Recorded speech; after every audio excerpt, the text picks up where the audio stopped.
Jesus. Balloons. Really? Again? Huh? Balloons again, yeah. We're doing a show on balloons. Yeah. Clown balloons. What do you want to talk about? What's is there something going on that I don't know about? What's going on? What are you talking about? Balloons. Is this nonsense? What kind of nonsense are you talking about? I couldn't get any more nonsensical. Last week we had a show because the U.S. Air Force shot down a balloon. A balloon Off the Atlantic coast that had crossed the United States. This week, there have been 2 more of these things shot down. Supposedly. Whatever they are. That's what they're officially saying. It's been ambiguous, plus a third one of something that required jets scrambled in Montana. So a third something, yeah. A third something. And then and people like, and then the Chinese are worried about something over their airspace. Where is it? That's today. Global Times reports that fishermen have been warned in near Qingdao, I think it is, in the northeast, basically coastal China, to expect possibly an object that shouldn't be there is going to be shot down sometime today. Right. Did they say balloon? I'm not sure. I have the exact tweet. Is from Global Times, which is kind of a Chinese state outlet.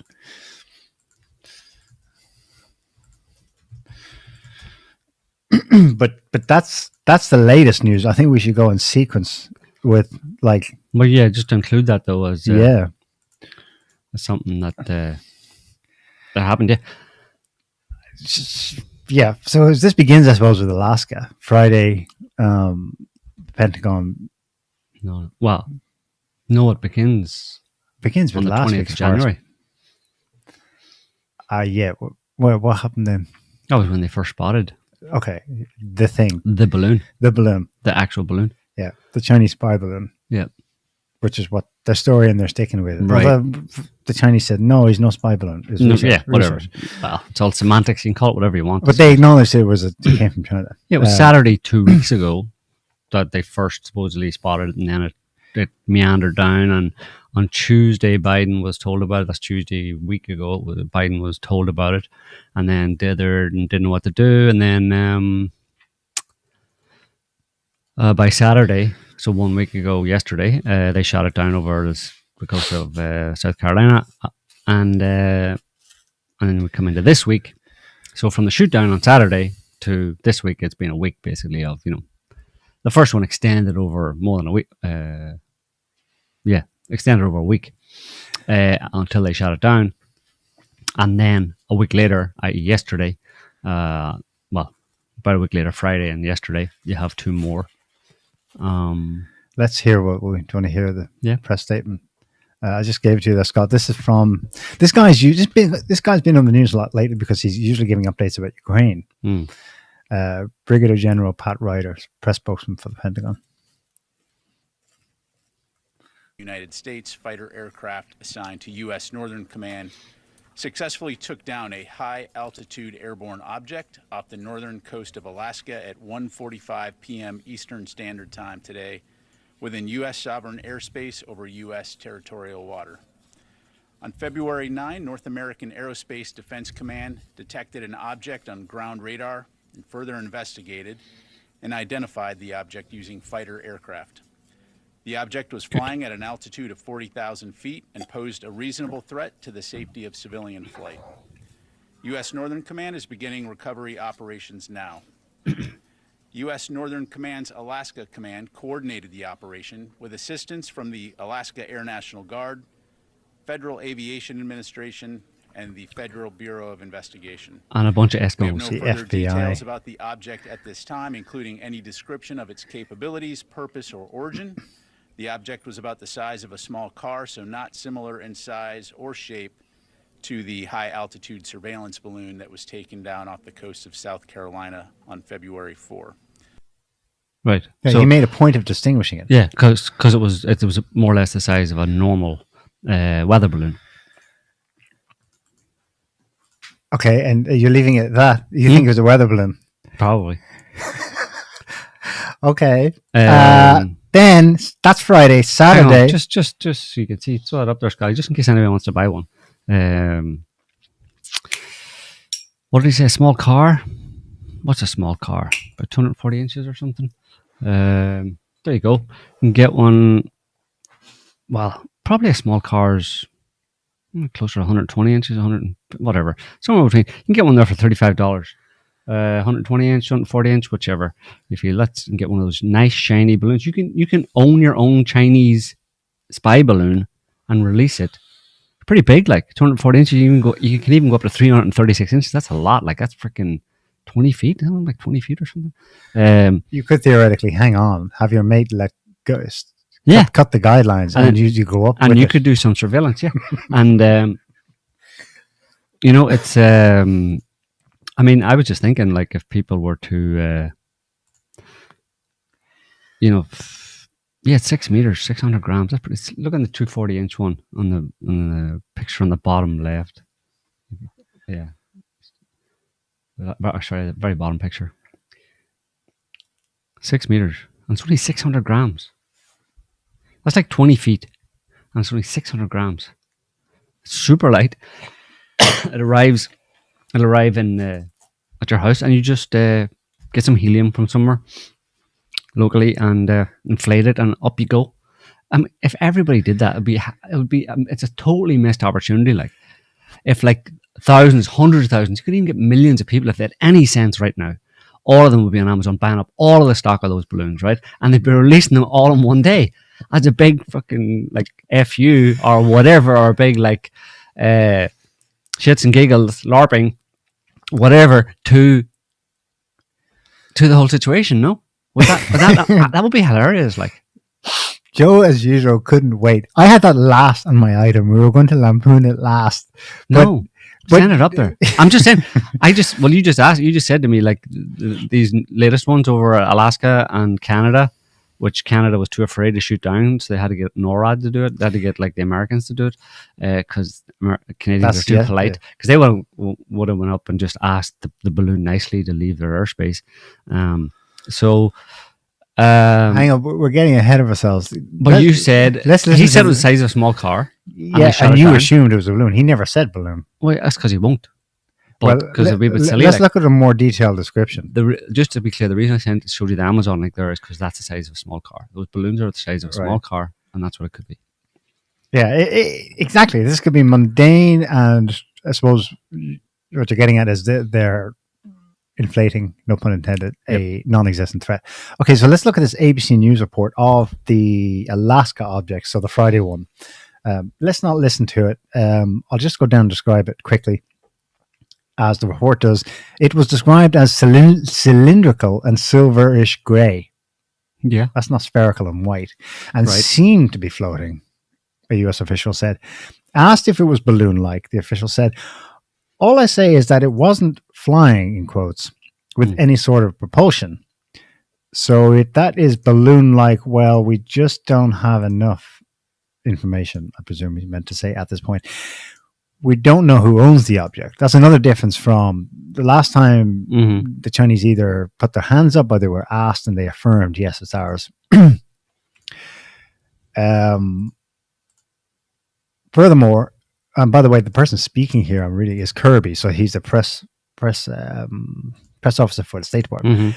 It did not appear to have maneuverability capability, unlike the first one last week. It was virtually at the whim of the wind. And then they add, this isn't Kirby, but the report in ABC adds that the object was traveling northeasterly across Alaska. Maybe they are mistaken in their wind direction there, or he meant to say southwesterly and it's coming from the northeast, but traveling northeasterly seems to suggest that it was going in the direction of the prevailing wind, which is from the northeast to the southwest.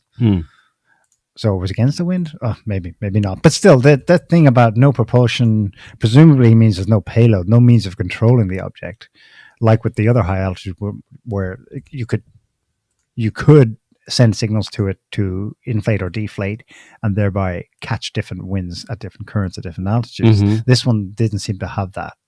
And what's with the cylindrical and silverish grey description? I mean, that's not... Okay, they could have just said it's a big white balloon. He didn't say balloon, though. Yeah, well, he equivocated and said, it's balloon-like.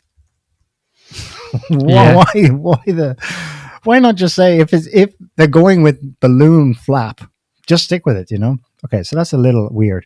And then, of course, the third incident, less than 24 hours later, is the one over Yukon, Canada. Yeah. Well, the one over Alaska. Canada's defense ministry described it as small and cylindrical, small relative to, again, the first big balloon from last week.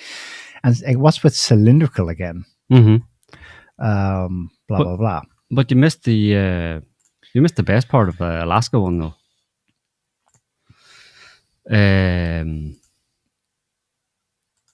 The most important for the conspiracy theorists about the Alaska one. It's on a CNN report. It was actually on. I don't actually have. I don't remember where the actual audio is, but anyway, I have it in text here. If you look for the word interfere, ENTEFER.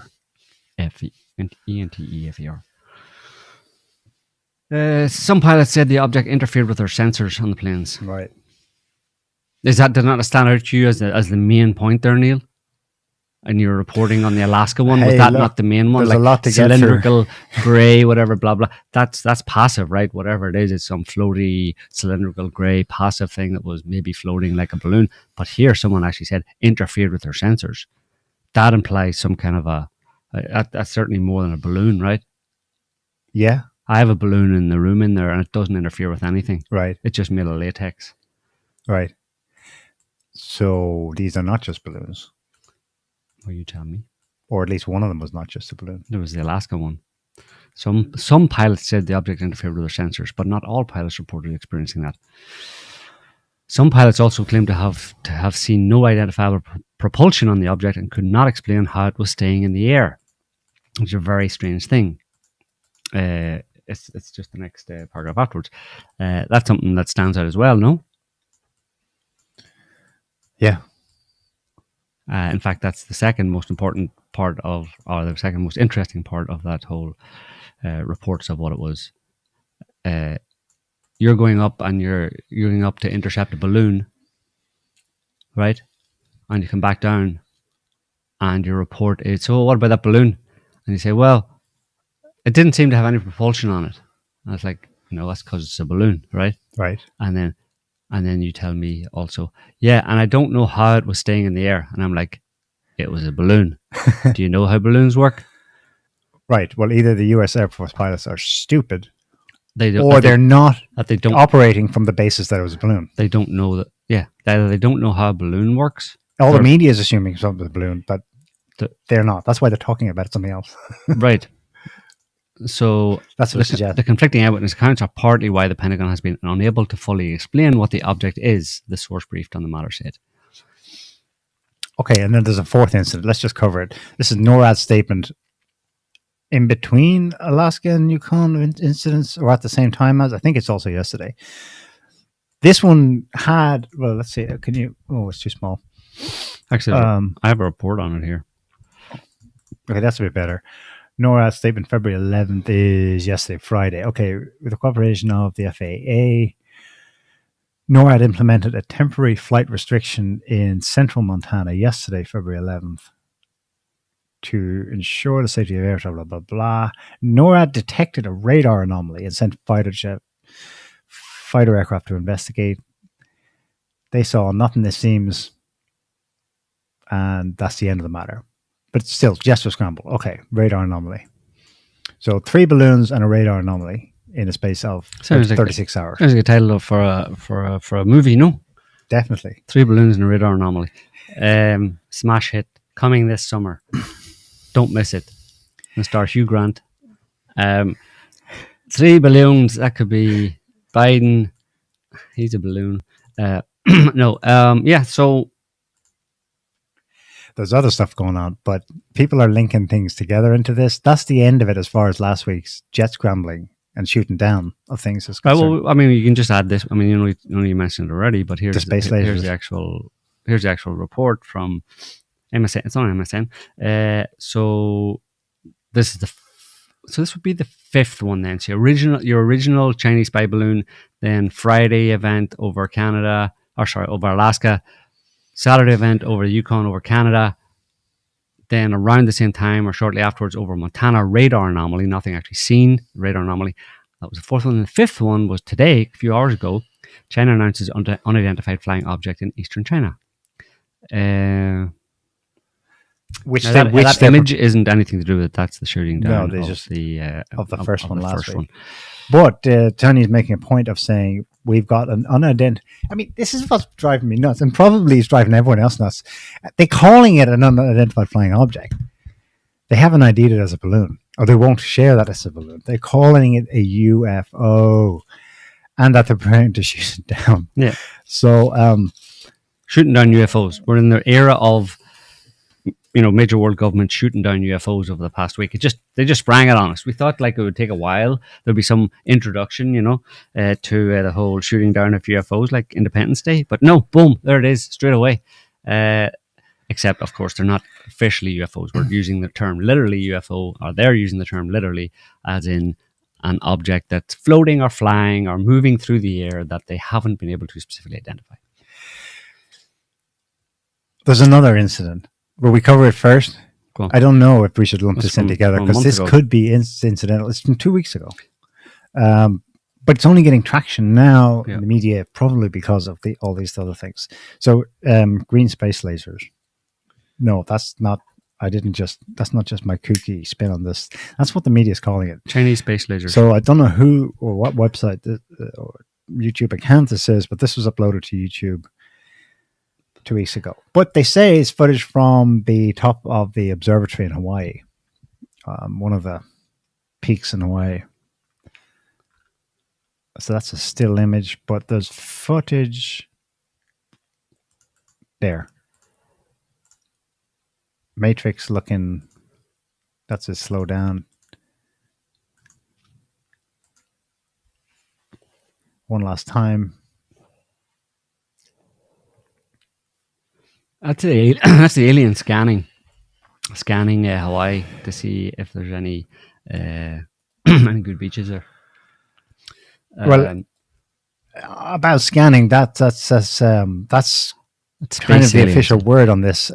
Not the alien part, but the scanning part. Oh, yeah. Let's look at this report. So initially reported as a NASA-owned satellite using some kind of LiDAR technology, which is a radar for ground penetration for measuring the depths of ice caps, anything, maybe the Arctic's ice. But this is a follow-up report, a headline in ScienceAlert.com. Ominous green lasers shot over Hawaii didn't come from NASA satellite after all. Mm-hmm. And the story there is that, in fact, the only one that it fits for a satellite passing over at that time is a Chinese satellite. Yeah. That's according to, of course, Japanese. All the Japanese researchers who part-own this observatory on atop Hawaii. Yeah. So again, that smacks to me as a kind of a China to blame. China's blamed for everything after the fact. Yeah. 2 weeks later. Who knows what they're up to? Yeah. Could be space aliens doing that too, though. Space aliens as opposed to illegal aliens. I think you're getting ahead of yourself. You're talking about me getting ahead of myself. I think you're getting ahead of yourself, way ahead of yourself. And all of the people on Twitter are also getting way ahead of themselves. But that's not surprising, though, because they like to do that. But anyway, all the people on social media and wherever, even in the media. Because look at this picture. Put that up there, Scotty. Recognize that? Scroll down a bit. Recognize that picture? That's the balloon they shot down. Huh? It's not. Scroll up a little bit, or scroll scroll up to the right, just to the top, so you can see the top part. What date's on that? I can't see from here. Hang on. June 17, 2020. Are you having a deja vu? You should be having deja vu, although at the time... So time travel is also involved. Yeah, exactly. It's funny. This look at the headline. Balloon-like object in Japanese sky sets Twitter afire with talk of UFOs and Godzilla. And this is from June 2020. And it provoked talks of UFOs back then. But do you remember that happening in 2020? Do you remember it being to this extent? Or do you remember that? You probably obviously don't remember it at all. I didn't remember it. No. It just didn't register with me at all. But that looks very much like the balloon that was flying around. just last week over the US. And it's just called a mysterious balloon, right? There's even a video of it as well, and nobody batted an eyelid. Well, Nobody said a word. It was stuck in Japan. That previous article was Reuters. Okay, who cares about Reuters? This one and Japan Times. There's a video. We'll play the video. Just a bit of it.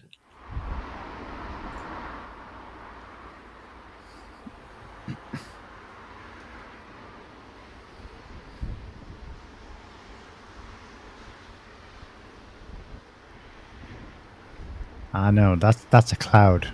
No, hang on. That's a star. That's a balloon. That's the same. And you just saw. That's a UFO. And you saw a picture of it, and it had the familiar kind of payload underneath. The long rectangular payload. Anyway, nobody shot that one. And if you just go down to the article, you can pause it there, or stop it there, and go down to the article. At the time, the meteorological agency in Sendai's office received a number of inquiries Wednesday morning over a white balloon-like object floating in the sky over the city, leaving agency's officials bewildered and some Twitter users excited. That happens, yeah. Some Twitter users, not all of them, as is the case this past week. It's not something flown by the meteorological agency, and we don't have a clue what it is, an agency official said. We checked with the Sendai municipal government and the self-defense forces, but they don't know either. And they also don't give a shit, apparently. According to the agency, phone calls asking what it is started to arrive at around 7 a.m. A cross-shaped object is hanging underneath the sphere, and it hardly moves. An agency official said it looks like some kind of an observational instrument. Very good. And then this one, unless you know, is Taiwanese. It's pretty much the same thing. So that was June 17th, 2020. This one, you're going to have to, I hope you're brushed up on your, is it Cantonese? But anyway, you can see the date there, 2021. I think it's May again, 2021. Or maybe it was September. I'm not sure. One or the other. Anyway, there's another one. Picture over Taiwan this time. Who do you think was responsible for that? Who's flying these surveillance balloons over Japan and Taiwan in the current geopolitical climate, Neil? China. Maybe not. So that's just two examples of multiple events where this has been a thing. This has happened. Very similar balloons have happened. There's been reports of them over Australia, many in the past X number of years, and no one ever crapped their pants about it. No country ever mobilized their Air Force and made a big kerfuffle about it and decided to shoot it down in, full Technicolor and have it a major incident all around the world. None of them decided to do that. So why did America decide to do it this past week with that first balloon? If, as I said, it's been a thing. Geopolitics. That sounds like the most likely answer to me, ramping up anti-China rhetoric and tensions. Somebody in the US with significant control and power wants to ramp up tensions. In the same way, it could have been handled in exactly the same way as the Japanese handled it. There was, in the same way that the Americans got some calls from people, spotted from somebody on an airplane, spotted from the ground, but you don't hear about it.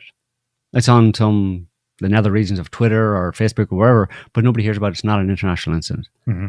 People call in, that's it. It's not recognized as a big issue by the government, and it's made to go away. That's what could have happened easily in this case, and should have happened in this case, but it didn't happen in this case. On purpose, obviously. Mm-hmm. And just in case you're thinking, it's from quite a few years ago, actually. No, it's not. It's from last year. Anyway, just throw one up there, Scotty. The US military's newest weapon against China and Russia. Hot air. It's a very interesting article. The Pentagon is quietly transitioning high-altitude balloon projects to the military services. The Pentagon is working on a new plan to rise above competition from China and Russia, balloons.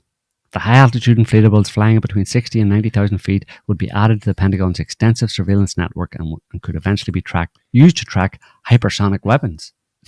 which America is very scared about. They don't like hypersonic weapons. The Pentagon budget documents signal the technology is moving from the DoD scientific community to the military services. Now, that just means that the DoD has been working on these for quite a long time, which they have.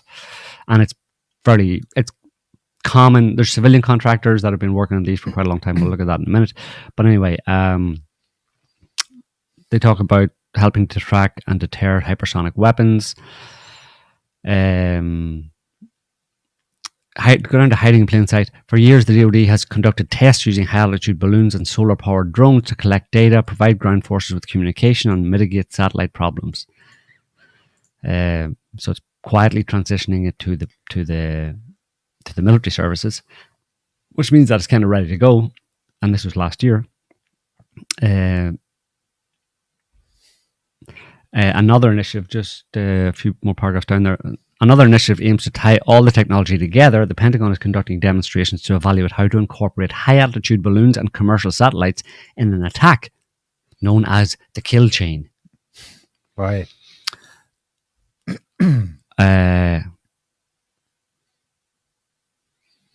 They can be trucks for any number of platforms, whether it be communication and data link nodes, ISR, tracking air and missile threats, or even various weapons, and without the predictable orbits of satellites. And then if you just go down, because we'll look at this in a minute, not your average balloon. Raven Aerostar is a division of Raven Industries and produces the balloons. Raven said they consist of a flight control unit powered by batteries that are charged using renewable solar panels. It's exactly the same. They also have a payload electronics package that controls flight safety, navigation, and communications. Some dude said in an interview, wind currents allow the balloon to float along a desired flight path, and the company takes advantage of different wind speeds and directions to move the balloon to the target area. Wow. But that's not all. Raven Airstar uses a proprietary machine learning algorithm that predicts wind directions and fuses incoming sensor data in real time. The company also employs a software program to pilot and monitor its balloon fleet and has a mission operations center manned with trained flight engineers 24 hours a day, 7 days a week.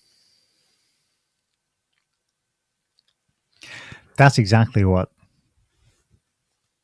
they said that the first quote-unquote Chinese balloon had capabilities for. I knew exactly what it was. So if you just go down a little bit, there's just to add that the private sector is also investing in the balloon market. Alphabet, who are they at? Nearly, Bob. Do you know who Alphabet are? Google. Alphabet deployed balloons in 2017 to provide mobile communications in Puerto Rico. In the mid-2010s, the Army was investing in a spy blimp program that it ultimately cancelled. The effort is known as the Joint Land Attack Cruise Missile Elevated Netted Sensor System. So there you go. This is not, just in case anybody thinks this was a surprise or the Americans didn't know exactly what this was, they're doing exactly the same thing and have been doing it probably as long as the Chinese or before the Chinese. So when they looked at that thing, they knew exactly what it was. Right. This is China attempting to create its own network of subspace surveillance. Yes.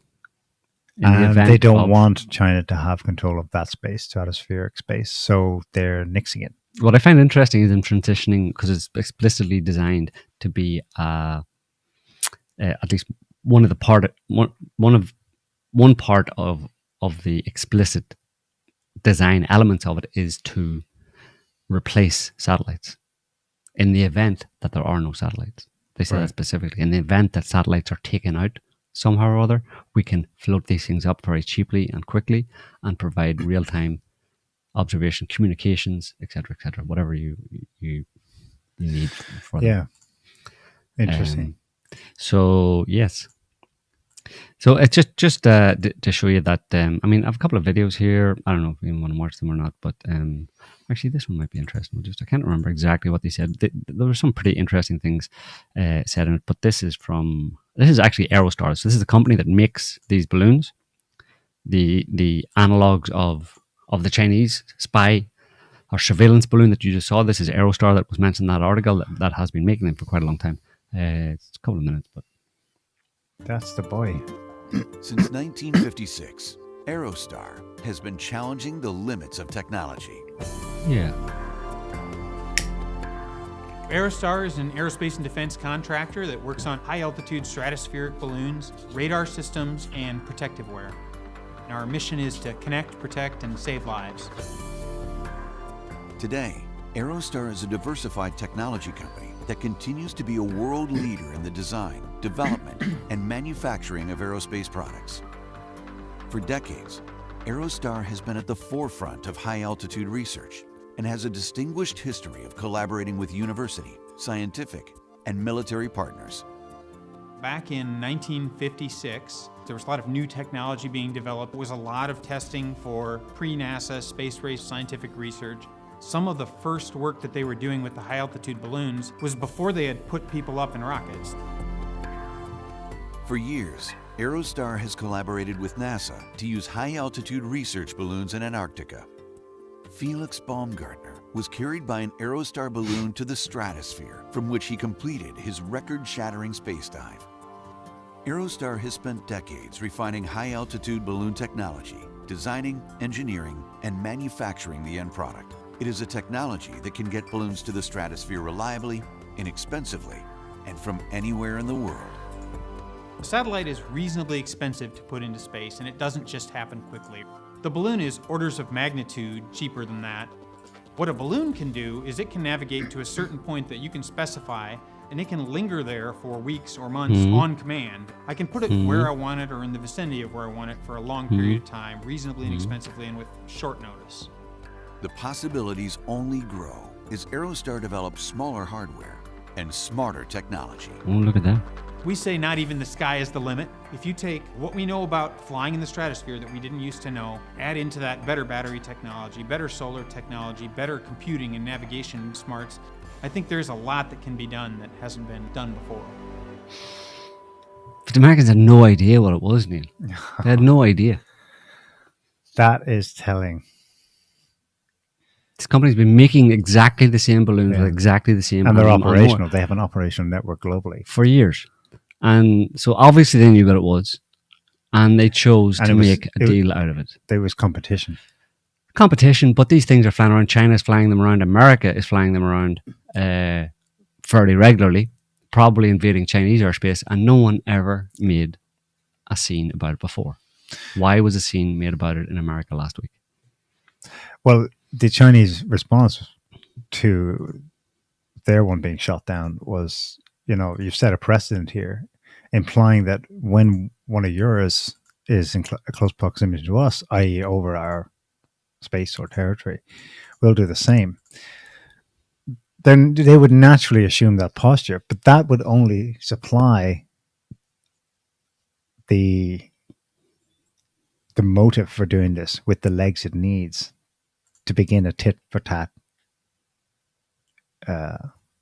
prelude to war. I mean, we're not suggesting it's going to go all the way, but for a standoff between the US and China. And of course, they made a big scene about it. I mean, you saw that dude. He's like a throwback. He's an anachronism. Frank Gaffney.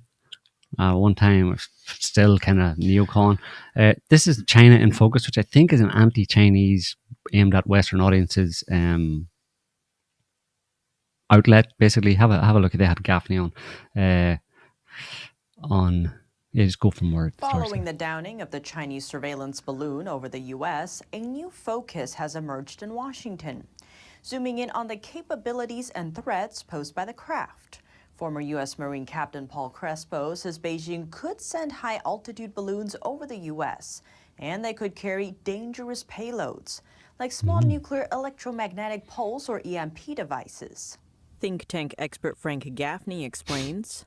If it is detonated actually a bit higher altitude than this balloon is at the moment, but it can presumably take a nuclear weapon, if it has one aboard, to that altitude, it could generate what's known as an electromagnetic pulse, which the Chinese well understand could devastate the electric grid of our country. Crespo says that if power and communications were to get cut across the U.S., it would wreak, quote, widespread havoc for a year or more without firing a shot on the ground. Retired Army Colonel John Mills highlights other hidden hazards. But it also begs the question, could these be used as actually offensive delivery of nuclear warheads, of hypersonic warheads, of chemical biological agents, of an EMP device. The options are limitless and just limited by the imagination. EMPs are bursts of electromagnetic energy that disrupt communications and damage electronic equipment. An EMP can be created by nuclear missiles, radio frequency weapons, and natural phenomena like geomagnetic storms. As experts fear, the Chinese spy balloon could have been used for prepping an EMP attack on U.S. nuclear facilities. The question now is China's spy balloon benign? I don't think it's a coincidence that they were over essentially the three existing missile wings. The Chinese were clearly conducting surveillance. They were exploiting gaps and seams in our air surveillance, our air picture. This was a spy operation. The balloon traveled over some of America's most sensitive military sites, vital to nuclear capabilities. These sites include Malmstrom Air Force Base in Montana, which oversees 150 nuclear-capable intercontinental ballistic missile silos. Offutt Air Force Base in Nebraska, home to the U.S. Strategic Command, and White Man Air Force Base in Missouri, which operates the Air Force's B-2 bomber. With reports of balloons serving roles in Beijing's warfare, let's take a closer look at a previous test done by China in 2018. Footage displays a similar high-altitude balloon, but with 3 hypersonic missiles dropped as part of testing. Chinese state broadcaster CCTV reported on the weapons test in 2018, showing the balloon lifting 3 hypersonic glide vehicles, or HGVs, from the ground. HGVs are generally launched by rockets. Once in orbit, they can fly through the atmosphere themselves. According to Chinese media reports, the balloon-dropped HGVs were part of an effort to test the weapon's freefall process and develop precision hypersonic warheads. Joint drills from the U.S., Australia, and the U.K. operating on U.S. soil. The exercises focused on countering the Chinese threat. So there's a lot in there, but main takeaway from that is that America usually accuses other countries of what it's planning to do itself. So the whole idea of an EMP and that kind of stuff, if anybody's planning an EMP against anybody via, a balloon or whatever, it's most likely America, and it's slated by several sources upcoming war, quote unquote, with China, allegedly in sometime in 2025 or maybe a bit later. But you notice there, UK and Australia, with the US having joint naval or military exercise drills aimed at targeting China. So the whole talk about EMP and the fear mongering around that. Of course, that that's something I would say, on balance, if you're going to guess, if you're going to make a judgment call, it would be that was something that the Chinese are concerned about. They're looking at all options of what the US may do against China, may use to try and threaten or intimidate China in the right now or in the near future, and have been doing, let's say, the sending of a balloon.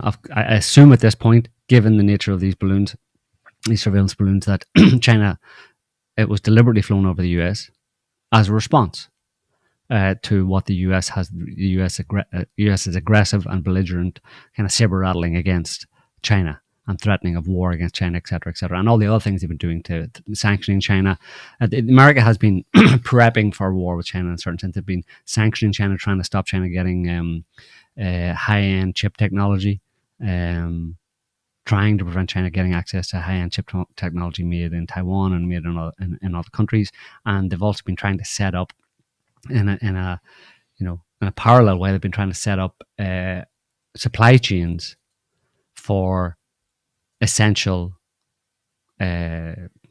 whatever they describe it, whatever they define as essential, but essential for the government and the military, let's say, and basic, social infrastructure products that they currently get from China, but that they may not be able to in the event that they actually go to war with China. They're trying to set up parallel non-Chinese sourced supply chains for essential ingredients that they currently get from China. They've been doing all this kind of stuff in the background, and you talk about, the anti-China rhetoric going on and increased to fever pitch in the last week. The Chinese obviously are pretty concerned, and I suspect this balloon flyover was basically either it was what China says, although I don't really think that's the most likely, that it went off course. Certainly, it's a surveillance balloon. What it was doing or what the point of it was, I don't think it was necessarily picking up on anything in particular. It was simply a display of, or a testing of American defenses and how they'd respond to it, and to, in a certain sense, to give back what they've been giving China for quite a long time now, which is, listen, we're not going to sit around and take your threats and your saber rattling without some kind of a response. We're not just going to lie down and take it, basically. So there's another level to this. Mm-hmm. Frank Gaffney, along with Jim Woolsey, remember him, ex-CIA director, and other neocons and some current acting senators, are founding members of the organization started in 2013 to warn the American people about the serious risk of North Korea launching an attack that will create an EMP blast over the United States. They love their EMPs, yeah. That's 2013. And of course, an EMP, there's another element to EMPs. If you want to go further down the rabbit hole, there's another element to EMPs, which is overhead space rock explosions could create a kind of an EMP type effect that would do the same thing. So there may be an element here of a useful cover for 100%. Something that goes down. 100%. I don't know if these guys consciously realize it, or maybe some people do, but the way this transition from North Korea is going to launch an EMP that will knock out of power to China is going to. Mm-hmm. Like, it's a seamless transition. Here's Frank Gaffney in 2013 on Fox News. North Korea to launch EMP. That'll knock out our power grid. I think what these people foresee or suspect is that we could have EMP effect from natural disasters. Mm-hmm. Just 2013. North Korea is warning all foreigners to leave South Korea, saying they are at risk in the event of conflict. North Korea has already loaded 2 medium-range missiles on its east coast with a range of about 2,000 miles. Some reports say there could be some kind of firing in just the next few hours. So let's talk about this. Whatever. Bring back our That's America high on war. Like, Secretary of Defense under President Ronald Reagan, Frank Gaffney, is now the on the president left of there. the Center for Security Policy. Jimmy Williams, Vin Weber's still here. Frank Gaffney, what is up with this insane story? And I guess mainly, Frank, is the United States prepared to intercept and deflect this if the worst case happens? Well, it's a not so insane a story. We've conditioned the North Koreans to believe that if they engage in provocative behavior, they will be rewarded for it. And I'm afraid, Larry, despite some of the efforts the Obama administration made in the past week or so to signal otherwise this time, it seems as though behind the scenes they've been engaging in it again. So you may well see these missile tests, one or more of them. And it's interesting that at the very moment that that's being laid on, apparently, by the North Koreans, the U.S. government has stood down on one of its long-scheduled and, frankly, very much needed missile tests of one of our intercontinental ballistic missiles. Was that a big mistake, Frank? Was that a big mistake? Stepping down big mistake. Does that show weakness? Well, here's my concern, Larry. I think we're in this fix at the moment because the United States under President Obama has really been running down our nuclear deterrent, including. Do you need to listen to the rest of that? No, he's just waffling on. Yeah. It's just there they are, like 10 years ago, right? At battle stations, the threat of EMP from North Korea. Like 10 years later, that's what this is too. But they're not quite fleshing it out. I mean, it's just a Chinese balloon. How dare it violate our airspace? That is also the difference is that China actually had a balloon over the United States. North Korea had no such thing, Yeah. But these guys, Frank Gaffney and Woolsey, they got a whole. There's a whole. It's almost like a PAC committee of its own. It's mostly Republican, the think tanks are like obsessed with securing America's power grid from any source of attack. They've got a crazy website called securethegrid.com. Right. It's just, it kind of has news about the grids going down locally and what's been done, or a possible cyber attack threat here from China, from Russia. But it's all undergirded by the same neocon obsession that you saw in Frank Gaffney 10 years ago. So the whole thing smacks of like basically a cover. This was the war is a cover, or the threat of war is a cover for something else. I don't think they're really going to attack China's and vice versa. Well, I think they are going to have some kind of a conflict with China. It may not last very long, but it'll be something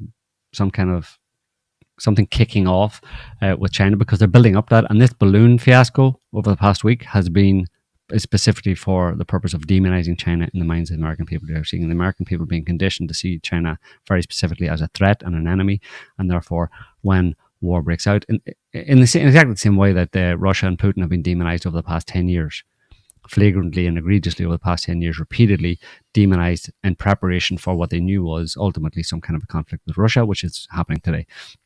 They're doing exactly the same thing with China, and they took the opportunity. That's how cynical this whole thing is. Think back to the reporting you got on this Chinese surveillance balloon over the past week, and what you're left with, what the people were left with, the impression you were left with from the reporting on it, and then realize that they actually knew that they did this on purpose from the very beginning. They planned it from the beginning. They saw a Chinese balloon coming in. Whether the Chinese were intending to fly it over or not, that wouldn't have been necessary. There might have been a little bit of a kind of warning in a certain sense from China, justified based on the way the US has been treating China. But whether or not the balloon did go off course, or whether it was deliberately sent over the US, like we've shown, those kind of balloons have been over other countries in the past and nobody said a word. There was no reason whatsoever. And the media, at least to give them a little bit of credit, the reports in the media were that, and from the Pentagon, the government itself, when they first reported on it or talked about this balloon, they said that it was probably, okay, initially they were saying it didn't look like it was a surveillance balloon. It didn't have any it looked like a meteorological balloon. That was an element of them trying to kind of play it down and let it go. But then somebody stepped in and said, no, we got to go anti-China on this. And, but then, even then they admit that even with sensors and cameras and stuff, there's nothing they can get from this balloon that they can't get from satellites anyway. And then other people come in and say, well, maybe you can get a bit of a different, better angle type thing and see the side of a building, or for a bit long. Bullshit, that was all to try and cover up the fact that they were on somebody, that this was an event, the type of event that had happened in other places, and there was no good reason for the US to do it's not what even they've done. an event. No, it's a system. It's a network. Right. It's not an event. They made an event out of it. They made an event out of it. All it does is, it presumably has the same capability the US wanted. ISR coverage that is subspace. You don't have to send up satellites. And did you when you read that out, did we see it together in the event that satellites are not working or not there anymore? Have been taken out or something. Again, is that done with an eye to... Well, it's part of there's two things. One would be the space rocks that you mentioned, but the other one would be the Russians. Yeah. They have satellite killers. Right, What if things get serious and they start smashing satellites? Yeah. Shoigu kind of gave a warning about that in November, and he said, our problem is we're up against whole West, and the whole West has 300 satellites, half civilian, but all integrated network against us right now in Ukraine, in real time in the battlefield. So if they start seeing that as fair game, they're trying to cover. They're trying to cover all bases. Like the idea behind these balloons, these particular type of balloons, is that they could be used. One aspect of it is they can be used domestically or anywhere where you have control over the area, to provide replacement communications, on ground communications, like replacement for satellite communications. You float them up; they've got transmitters on them, and you can have communications, over a wide area, basically. So they made a big deal out of it for no good reason other than to consciously ramp up the anti-China rhetoric, because they're on a war footing. They're planning. It's coming eventually. At some point, they're coming to some. They're going to they're going to get to the point where they have some kind of a confrontation with China, and they're trying to get their ducks in a row. One of those ducks being preparing the public attitude, public perception of China. Remember the Alamo? I do, yeah. Well, remember the balloon. Remember the spy balloon. That'll be the rallying call. Remember the spy balloon. Whenever they go the same ring. I know, yeah. Remember, we're a bunch of balloons.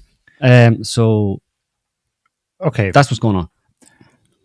Now, people have noticed. Our fellow cynical citizens observing this, they've noticed that all this is going on while, among other things, the U.S. hand in Nord Stream sabotage has gone global, so to speak. It's got attention this week thanks to Seymour Hersh's article about it.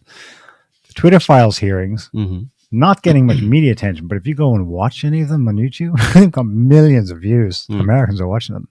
They're seeing the former executives raked over the coals for election interference, COVID-related censorship.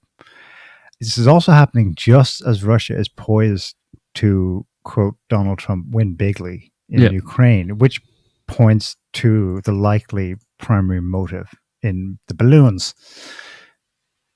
A Chinese invasion flap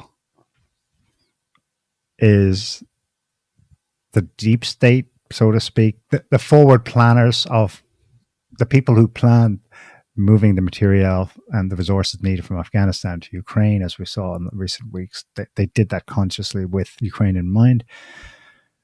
They're capitalizing on basically nothing burgers, but in order to prepare Americans for the next external threat, it's not Russia, but China. And however that plays out, I was speaking to you earlier, and it's like, remember, if it's a war machine, it needs to have something. Russia can't just put this fire out in Ukraine and that's the end of it. There's got to be another thing that propels the American system forwards, or at least sustains it. So the war machine needs the next war theater to look forward to for pumping out weapons and whatnot. So if Russia is indeed, and they let's say some of them are taking a realistic behind the bullshit in the media about Ukraine, they have a realistic take on it. Russia is about to put this fire out. Yeah. The Republicans, the new MAGA Congress, the U.S. government is under increasing pressure to withdraw from Ukraine. Withdraw in the financial sense more than anything. Meanwhile, of course, they've already put out, they can't help themselves. The U.S. military, some commander based in Japan, spoke at some think tank event and said, quote, the U.S. military is setting the theater for war with China in Japan, like, from his own words, just like we did with Ukraine. And part of setting the theater for war with China is the balloon. This is the opening thing, probably. This is from a Financial Times article, which maybe we looked at the headline, but this is the World Socialist website write-up about that article from early January. In a remarkably frank interview with the Financial Times yesterday, the top U.S. Marine General in Japan declared that U.S. NATO successes, as they see it, successes. Well, maybe that is a success. We gave Russia a war they didn't want. That counts as a win for us, even though Russia's going to win it, blah, blah, whatever. Against Russia and Ukraine were a product of advanced planning and preparations, quote, setting the theater for war in military jargon. That was exactly what the Pentagon was doing in Japan and Asia, he explained, in preparing for conflict against China over Taiwan. That's how these people see it. The Russia winning in Ukraine, they're never going to air that, broadcast the fact of that. It's going to be, as they see it, it was a win to force Russia to have to fight this, exactly. To demonize international.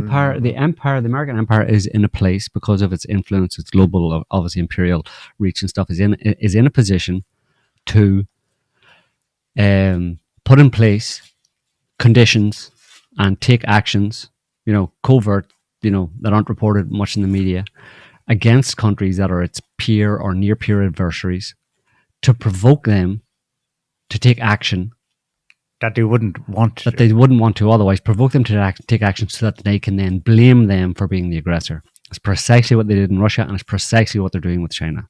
They're creating a situation where where they're provoking China to the point where China has no other option, in the same way Russia had no other option to protect its own vital interests. China is going to be provoked, is being provoked by the US into a position where it has no other option to protect its vital interests other than taking what ostensibly looks like aggressive action against Taiwan. That's what they're aiming for. And that's their prerogative, because they're a global empire and they get to be able to do that. They're in a position to be able to do that.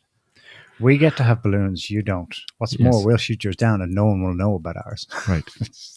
Joe Biden ran the platform in 2020 of no malarkey.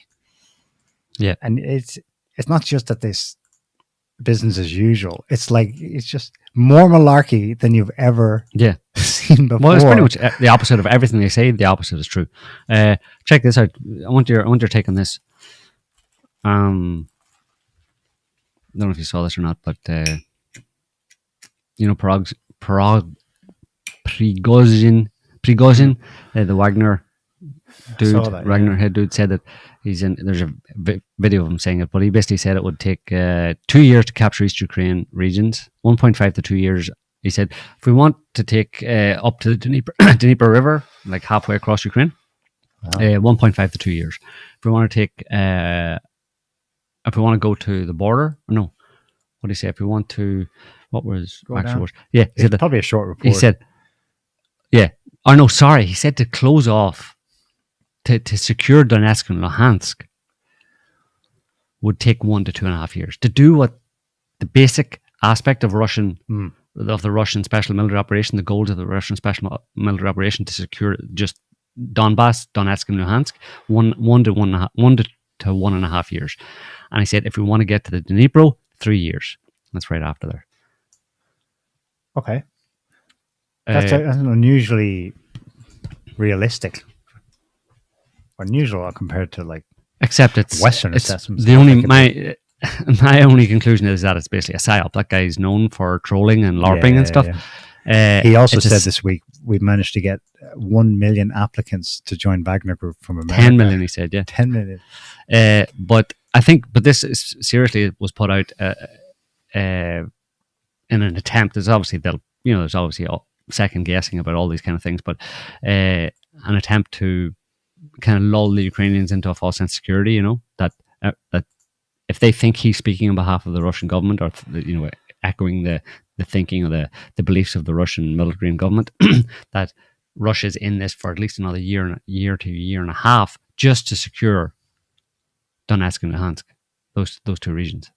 And if he wants to go to the Dnieper, which would more or less include the other two regions that declared independence, that Russia said were now part of Russia, Zaporizhia and Kherson, it would be 3 years. You've got 3 years down the line. We're going to be going this for another 3 years, and the Russians or the Ukrainians just supposedly in response to that are going, oh well, they're on the back foot. They're not really planned. They can't be planning anything big. They don't have any grand designs. They don't think they're going to make any serious moves or progress in the short term.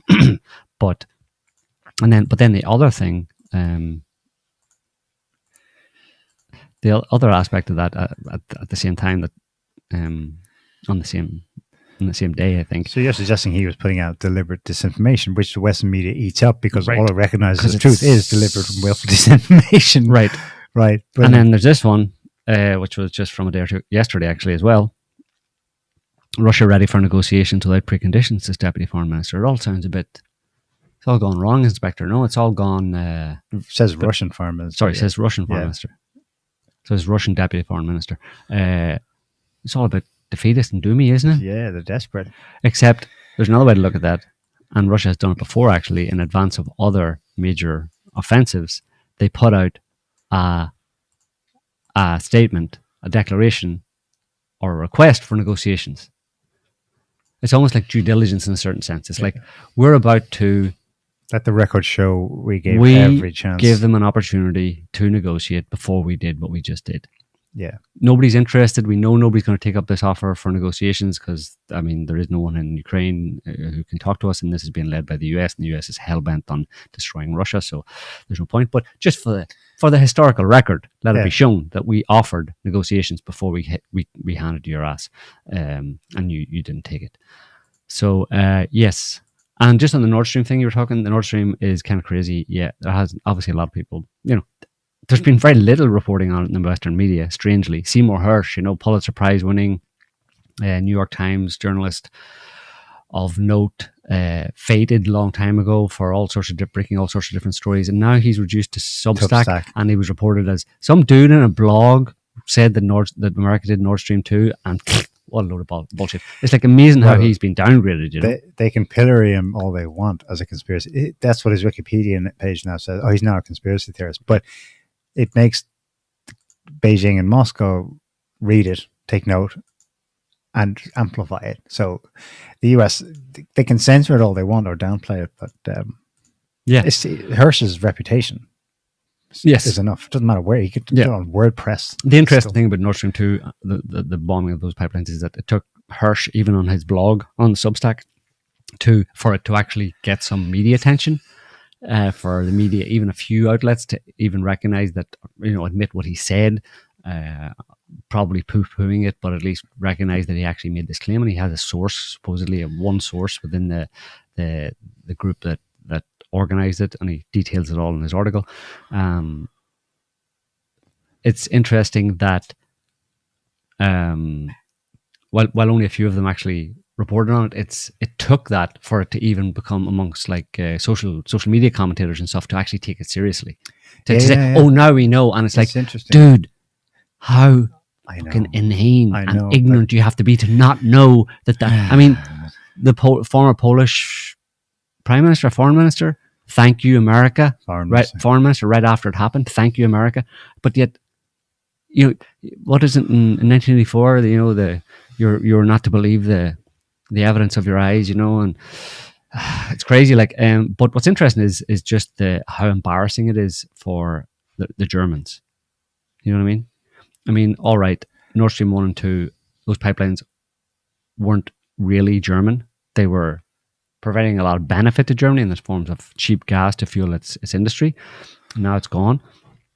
But it was their friend that blew it up for them. Mm-hmm.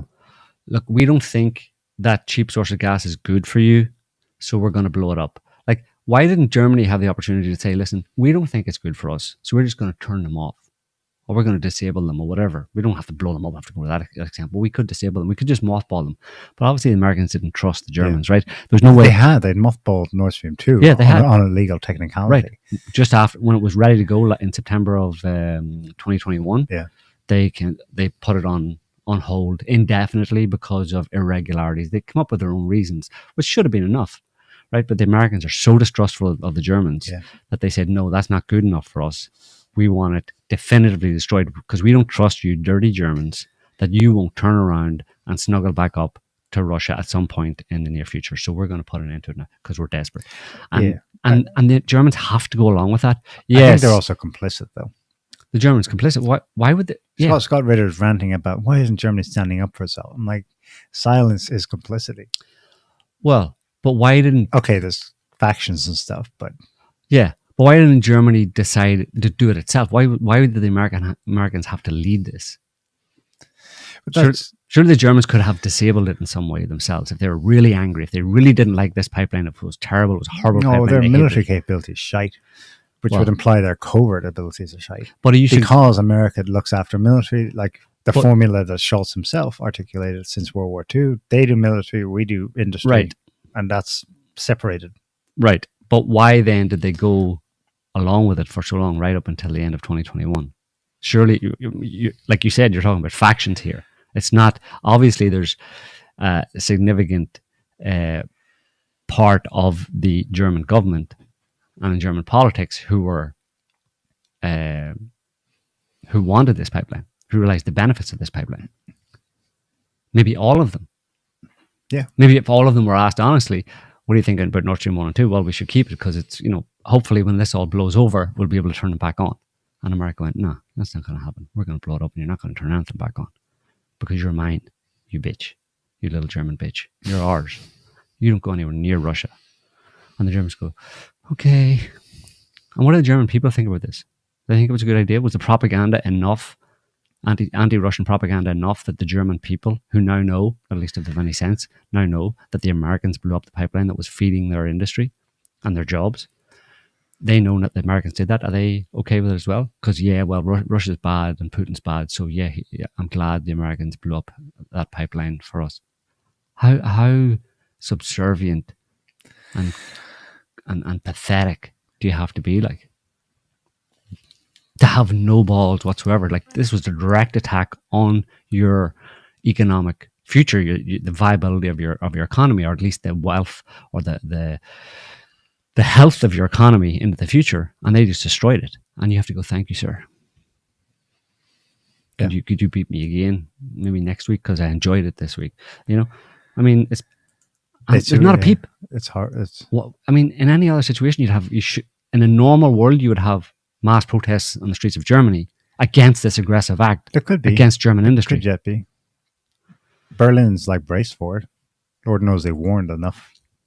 They're coming up to winter, but the going is still reasonably good. Right. Next winter might be different. It's pathetic. Like, wait and see.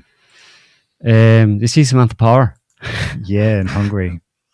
Oh my God! I bet no Orban shame. wants Like, to boot her, but he probably can't. I don't even know. She's only 30 seconds here. Have a quick listen. This is America. This is how America does things. And Samantha Power, like the undead, never goes away. Just like Victoria Nuland, really hungry for regime change. And as U.S. aid administrator, CIA. As USAID administrator, I have the chance to travel all around the world to engage with people who are working every day to strengthen democratic institutions, to build independent media, and to promote and protect human rights. I'm here in Hungary, one of the countries in Central Europe where USAID has recently relaunched programming to tackle just these challenges. I'm going to spend the next couple days engaging with Hungarians about their vision for a brighter future. Okay, regime strengthen democratic institutions, build independent media. So you have a person who's known for being directly involved in right to protect, USAID, CIA front, regime change, color revolutions in different countries. So she's now in Hungary, who is clearly out of favor with the West, and she's representing America and basically the CIA and their phony USAID cover. And she's talking about in that country. She's saying she's in the country and she's there to strengthen and build independent media. Now, what kind of independent media do you think that would be? Is that supportive of the Orban government or the sitting government, or would that be independent media that might be against the Orban government? And she's on fucking TV on making it publicly. And what does Orban think of that? He's listening to this harpy, this warmonger harpy, talking about being in his country on the streets of it with a picture of the fucking, I don't know, that parliament in the background, saying, yeah, I'm here to promote independent, anti-Orban media, and I have a sack full of cookies. And I've got all the cookies we're going to need. So why is she not bundled into the back of a car and kicked out and catapulted out I think of the Orban, country? we're getting close to when shit kicks off. That might start happening. Yeah. Orban's got more gonads than the Germans for sure. This woman is married to Cass Sunstein. Yes. Cass Sunstein is an activist academic who wrote a paper on what to do about the spread of conspiracy theories in the United States, and he recommended censoring independent media. So she's there like, I'm here to support independent media. No, your husband was key to all that happened with the fake news bullshit and the censorship. Yeah, so we know your game. I want to say something about the Turkish earthquake. Turkish earthquake, crazy. I think the numbers have gone way up. But whenever it happened, I looked at it and I was like, that's got to be, they're talking about 1,000, 2,000, 3,000. I was like, that's got to be more than 10, 20,000. It's going to go over 20,000. It's not 25,000 or so. Some people saying ultimately over 100. UN guy, British UN guy Griffiths is there, and he says based on how many people are probably presumed missing under the rubble, it has to double. So he's thinking 60,000 dead. Another estimate is based on population censuses of who lives where. It's more like 100,000. Exactly. There's some crazy videos. You see this video? Watch this video. It's actually from Turkey. Watch those cars. Watch the ground as well. The crack along the road. Look at that ground. Nuts. until the camera breaks, I guess. Did you see That's yeah. The displacement, the bounce in the wave up and down was about 10 meters. It was savage. Like that earthquake was ridiculous. 10 meters up, 10 meters down, 10 meters up, 10 meters down. That lasted a minute. And the second one was 7.6. It just a little bit smaller. Lasted 45 seconds. And there's this one in Hatay province in Turkey. It's just the aftermath. But look at there's two there. Not just that crack on the center, but on the left. There's like basically 650 feet wide. Ravines, canyons almost have opened up. Along massive stretches of the ground. You know? I saw someone that suggested that it's not. Well, it is what you're seeing. It's cracked and there's a huge fissure. It's partly to do with liquefaction. It's as if the bedrock itself becomes temporarily liquid and collapses. So the structure below what you're seeing there is, I don't understand liquefaction myself. I've seen video of it from Indonesia where it looks like solid ground is turning into a sea for the duration of the quake. Yeah, it's not just because it's bouncing up and down like we saw with the cars. It's actually changed state so temporarily. There's water coming up from below. Water, magma, but even the up. Ground itself, so that the changing, topsoils, changing its composition. It becomes liquid briefly. All of that opened up. That whole area. Yeah, it was orchards or something. It's absolutely. I'm just after years and years and years of this very zone, northeast Syria, southern Turkey, being such a. What was that? There's a balloon. A Chinese spy balloon. I thought it was a cat. After, we've been discussing it for years, and it's a tense situation, and it's kind of turned into a cold conflict where it had finally stabilized a bit. Obviously, it's unsolved. There's a pocket of 10,000 ISIS people and types with their families in just on each side, on the Turkish side, on the Syrian side. And then, there's an earthquake, and the whole thing's just I would look at that if I was Erdogan and I'm going out and meeting people and trying to lift the spirits. I mean, after all the efforts, the good and the bad, whatever, depending on the perspective or side you took in that conflict, it comes down to that. It's just destroyed. Maybe not. Maybe they'll rebuild. Maybe it's not so bad. But all the fighting, all the money, all the back and forth for the territory, for the people, for the future of, it was a regime change attempt on Syria, but it also was bigger than that. It was NATO. It was to do with NATO and Russia and Erdogan and keeping him on board. And then there's this giant earthquake. It's just like the earth just took the whole thing and said, here's all your human affairs. Let's just shake the shit out of it. And what's it worth now? 10 years of that. Fight over that. And now what? It's rubble. I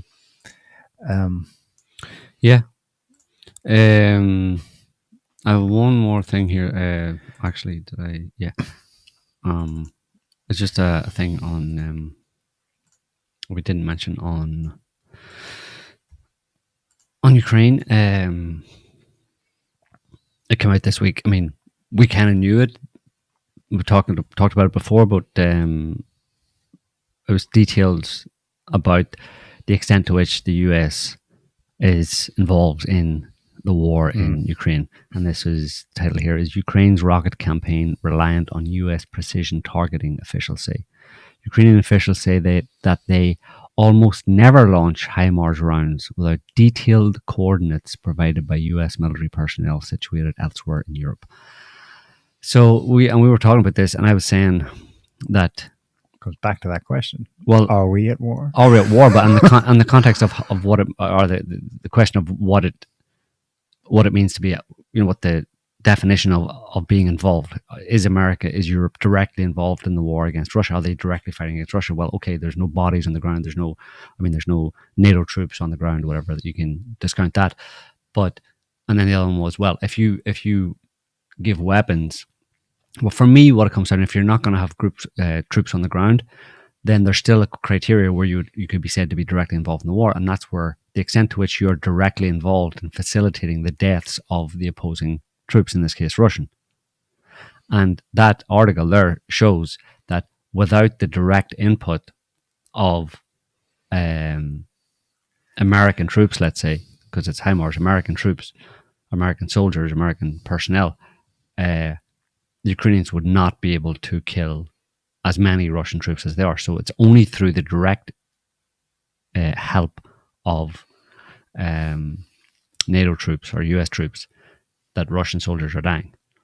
And that's different, like I was saying, where like they would supply them with weapons, like training, money, all that kind of stuff. Train them, give them weapons, and then let them loose and let them do a thing on their own in a certain sense. This is very different from that.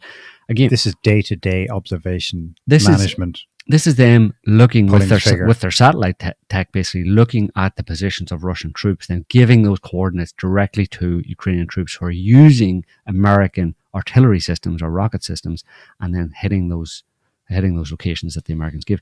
That's like, for me, that's short of having boots on the ground. That is the next closest to being directly involved in the war, and for me, they're directly involved in a war against Russia, and the Russians are showing a massive amount of restraint, to be honest. Like, I think is number 6 warning. I'm trying to keep tabs. Russia formally again warned this week of the risk of direct clash between Russia and NATO. So they give warning, but they're not just. They're going to do something. I'm betting on that. There's going to be something. How it comes, I don't know. Obviously, it needs to fall short of a mad scenario, but yeah, it will. It always will. And that's the thing. They'll all back down. You know, Russia's. The reason I say Russia's showing amazing constraint or restraint is because I'm pretty sure they could do a lot more directly against NATO installments and personnel, etc., even outside of Ukraine, and not provoke and see no real response except a load of rhetoric from the West. But they're not doing that, because ultimately, at this point, I think they all agree that there's a lot of leeway, and the Americans have been using their leeway to the greatest extent possible to, blur that line of whether or not they're involved, and when they clearly are, and they're actually killing directly. They're directly responsible for killing large numbers of Russian soldiers and destroying lots of Russian equipment, and they get to say we're not directly involved. Russia hasn't used that political capital, if you want to call it that, or that military capital, in the same way, to the same extent at all. They could do, if they were to do the equivalent, they would be attacking US NATO staging areas outside of Ukraine, and I think they know that if they were to do that, there would be no real consequences. Or US ships, the Moskva. Or US ships, yeah. The Moskva, they could have left it as it was, vague, dubious. Oh, the Ukrainians. No, they came out a few weeks later and boasted that we directly helped them to do it. Yeah. Last week, the US government was fielding the idea of building a US weapons plant in Poland. Again, are we at war? Well, we're in Poland building that. Yeah. They're floating the idea. Have a look at this one. This week, the British went one better. Yeah. Britain could produce weapons in Ukraine. Senior British defense industry officials are discussing the possibility of manufacturing weapons and armored vehicles in Ukraine under a local license. Why not just go, just do it there? Yeah, and the Brits are supposedly going to be sending them new anti-ship missiles. I can't remember exactly what they're called. Harpoon? No, or their version. Different name, yeah. But they're launched supposedly from aircraft. So they have to have NATO aircraft to launch these things. And it's all there's just talk. Basically, what's happening in Ukraine is that Russia's gearing up for a pretty serious offensive. The thing that people have wanted Russia to do from the very beginning, at least the people who are pro-Russian in this conflict, what they wanted them to do from the beginning, and what Ukrainians and anti-Russians have been, laughing or ridiculing Russia for since the beginning, is that they've been going very slow. Look how slow, and look how they're not making much progress. They're crap, basically. Look how long it's taken them to get a few towns or relatively small amount of area. And what most people don't realize is that it's pretty clear at this point that the Russian plan, either from the beginning or shortly after the beginning, not long into the war, that their plan was to attrite the Ukrainian forces in terms of manpower and artillery and systems down to a point where they could then launch that kind of larger offensive that everybody has wanted Russia to or expected Russia to from the beginning. They're not going to do that against a well-equipped large army, because they're just going to lose a lot of troops and a lot of artillery. They take as long as they need to break it down and to reduce those numbers of troops, Ukrainian troops and weapon systems, down to a point where you can do a large offensive, i.e. 300,000 soldiers, 3,000 tanks, aircraft, and obviously missiles and that kind of stuff, where you do the proper one. And it seems to me anyway, that at this point that the opportunity is ripe for them to try and basically create a kind of cauldron in a certain sense. That, there's been different people who have been putting forward this idea that this is what they're going to do. They're going to have a major offensive down from the north, from the east, and from the south as well, to try and basically encircle all of the troops along the front line, which is the majority of active, capable Ukrainian troops, and so it'd be quite a wide encirclement of the line of contact, or the front line along more or less along Donbass and Luhansk, to go in behind that and cut all the supply routes, and then after they're sure that nothing can come from behind them in the west over the Dnieper River. Yeah, well, in response to that, what the Ukrainians and the NATO are aware that that's the Russian plan, and their kind of response to that seems to be that if that happens, they're going to, if it gets down to the wire where Ukraine looks like it's going to lose and Russia is going to quote unquote win, that they will attack. They need to have the capability of attacking Crimea. Okay. Wholesale attack on Crimea. From Ukraine? Yes. Within the Ukraine. latest, best weapons, missiles. Western weapons. And the Ukrainians may have an offensive up from where they are now in the Zaporizhzhia region down towards the coast to try and cut off the land bridge, basically. Russia's land bridge to Crimea. Anyway, we'll have to wait and see, but something's going to happen before the end of this month, I think, because we've got another 2 or 3 weeks anyway, and it looks like it's gearing up for something like that to happen. So that's where we're going. So it's all in play, and then this whole Russia business, and then the balloons and the alien balloons, and people freaking out. You notice that from that story when the one was spotted over Japan? It gave rise on social media to talk about UFOs and Godzilla. It's weird, balloons seem to be a thing. Of course it's not just balloons, because, the Pentagon has been releasing videos over the past few years from actual aircraft and video cameras from within military aircraft that they've seen. Remember the TikTok video and stuff, and the commentary about, wow, look at that thing, look at how it's moving, blah, blah, blah. There's lots of preparation. Has been lots of preparation that has been very public. It was carried in CNN everywhere. All the mainstream media carried those reports of US aviators in the air watching what are clearly UFOs, and the Pentagon simply coming out and saying this is one example of the few dozen reports that we have that we can't explain. So it's like it's sitting there in plain sight, basically, is what I'm saying.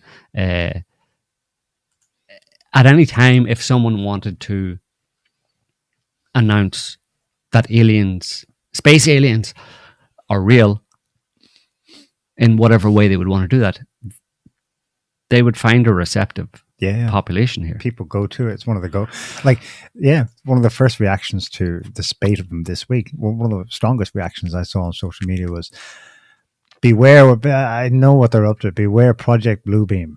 This is the deep state, the powers that be, and or the US government preparing people for a fake alien invasion, which they'll use to justify a crackdown, blah, blah, blah.